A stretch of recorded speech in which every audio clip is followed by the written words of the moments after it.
Olá, meus amigos e meus irmãos que nos acompanham diariamente, vocês que estão chegando pela primeira vez, tenham um excelente dia. Hoje é domingo, dia 28 de dezembro de 2025. Estamos iniciando um novo trimestre com a lição de número 1, claro. A lição desta semana tem o tema Perseguidos, mas não abandonados. A lição de ontem nos falou sobre a experiência de um pastor adventista que foi preso sob falsas acusações e na prisão conseguiu converter algumas pessoas, fazendo constantemente seu culto e suas pregações e distribuindo exemplares. Também nos falou sobre Paulo e Silas na prisão. O tema da lição de hoje é Paulo, prisioneiro de Jesus Cristo. Mas antes vamos falar do verso para memorizar que diz: Alegrem-se sempre no Senhor. Outra vez digo, alegrem-se. Filipenses 4, versículo 4. Filipenses e Colossenses são conhecidas como cartas da prisão, porque foram escritas enquanto Paulo estava encarcerado. Efésios e Filemão pertencem ao mesmo grupo de livros. A maioria dos estudiosos acredita que essas cartas foram escritas enquanto Paulo estava em Roma, por volta dos anos 60 a 62 depois de Cristo. Veja lá os escritos de Atos 28, verso 16. Ou seja, aparentemente 27 a 29 anos depois de Cristo ter ascendido aos céus, uma vez que Cristo subiu com 33. Leia Efésios 3, verso 1 e Filemão 1 e responda: como Paulo descreveu sua prisão? Qual era a importância disso para a sua missão? Resposta: Paulo se via como prisioneiro de Cristo, não de Roma. Sua prisão foi usada no plano de Deus para salvar pessoas. Veja que percepção maravilhosa. Ele não se via como um prisioneiro político, um prisioneiro de uma cidade, de um estado, de uma força perseguidora. Ele se via como alguém que estava ali com a missão de preparar outras pessoas, de trazer o conhecimento do Evangelho a outras pessoas.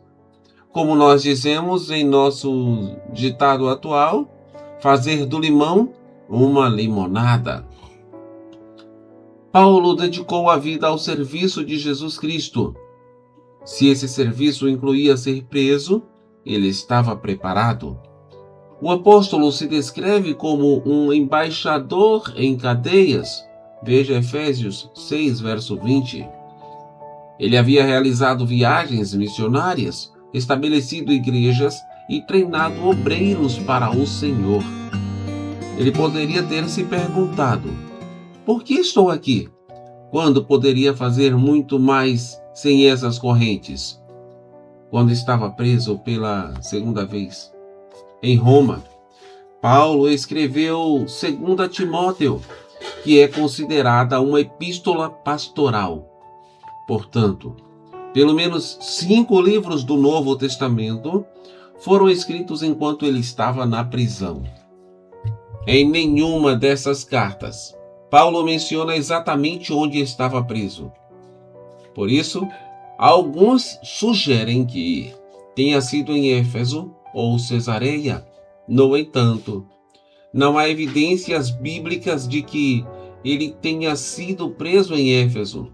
Cesareia poderia ser uma possibilidade mais viável, mas não havia nenhuma ameaça à vida de Paulo nessa cidade.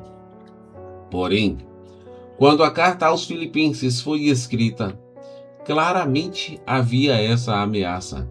Veja Filipenses 1, verso 20 e 2:17. Vamos fazer a leitura dessas passagens. Em Filipenses 1, verso 20 temos: minha ardente expectativa e esperança é que em nada serei envergonhado, mas que, com toda a ousadia, como sempre, também agora, Cristo será engrandecido no meu corpo, quer pela vida, quer pela morte. Em Filipenses 2:17 temos: entretanto, mesmo que eu seja oferecido como libação sobre o sacrifício e serviço da fé que vocês têm, fico contente e me alegro com todos vocês. Essa carta dá outras pistas sobre o local em que Paulo estava preso.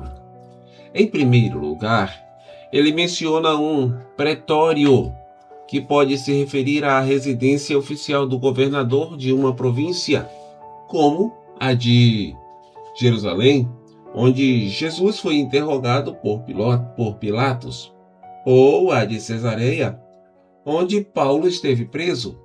Contudo, Paulo usou esse termo para se referir a um grupo de pessoas, não a um local. Ele disse que toda a guarda pretoriana passou a conhecer o Evangelho. Em Roma, essa guarda era formada por soldados de elite, chegando a 14.000 pessoas que protegiam o imperador e guardavam seus prisioneiros. Segundo, Paulo também enviou saudações dos crentes que estavam na casa de César. Veja Filipenses 4, verso 22, indicando que ele estava preso em Roma, em contato com os que serviam no palácio imperial. Como tirar proveito das dificuldades? Porque isso nem sempre é algo fácil de fazer. Vimos que Paulo tirou proveito daqueles momentos difíceis. Para nós, seria também algo fácil? Conseguiríamos fazer algo semelhante? Que Deus nos abençoe. Pai bendito, obrigado pelo estudo da Tua Palavra. Gostaríamos de ser igual teu servo Paulo, mas o Senhor sabe que vivemos em situação totalmente diferente. Por mais que nós tentemos, dificilmente nós conseguimos. Mas, por favor, nos dá sabedoria, inteligência e capacidade de usar o Teu nome em todas as coisas e dificuldades e saber que tudo contribui para o bem daqueles que Te amam. Rogamos um dia de paz, de alegria e de bênçãos, em nome de Jesus. Amém.